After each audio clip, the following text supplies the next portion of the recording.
اردو مجلس۔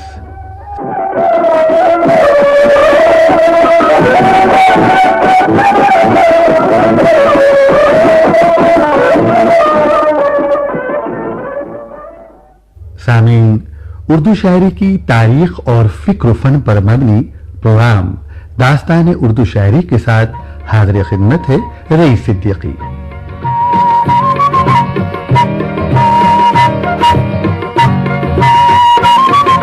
پیش ہم کرتے ہیں اردو شاعری کی داستان، پیش ہم کرتے ہیں اردو شاعری کی داستان، ہے قصیدے کی بہاریں اور غزل کی شوخیاں، مثنوی اور مرثیے، نظم رباعی اور قطعے، ہے ادب کے آسماں پر فکر و فن کی کہکشاں۔ سامعین، جیسا کہ آپ جانتے ہیں کہ اردو شاعری ہماری ہندوستانی مشترکہ تہذیب کا عظیم ورثہ ہے۔ اسی سلسلے کے تحت آج ہم آپ کو سنواتے ہیں فیچر اردو شاعری کا دلی اسکول۔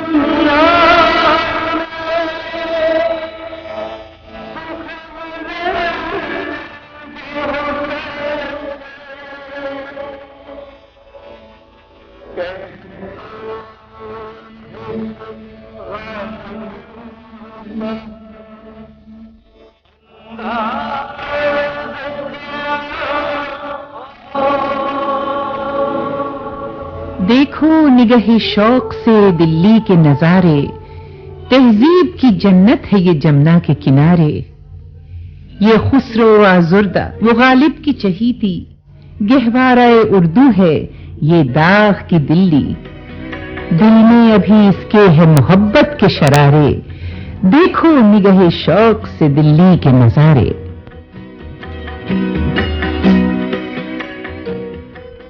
ہاں دکھا دے اے تصور پھر وہ صبح شام تو، ہاں دکھا دے اے تصور پھر وہ صبح شام تو، دوڑ پیچھے کی طرف اے گردش ایام تو، دوڑ پیچھے کی طرف اے گردش ایام تو۔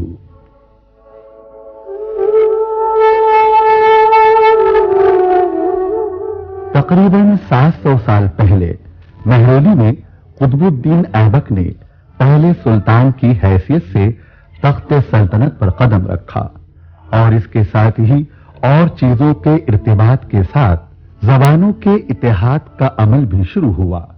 سلاطین دہلی کے خاندان بدلتے رہے، پائے تخت کے مقامات بھی بدلتے رہے، اور علوم و فنون ترقی کرتے رہے۔ سلاطین کی زبان فارسی، حکومت کی زبان فارسی، مگر عوام کی زبان ہندوی۔ ایک شاعر ایسا پیدا ہوا جس نے فارسی اور ہندوی کی پیوند کاری سے دو آتشہ غزل کہی، اور اس غزل کو اردو زبان کی پہلی تجرباتی غزل کہنا مناسب رہے گا۔ شاعر کا نام ہے حضرت امیر خسرو، جو دربار سلاطین سے متعلق تھے۔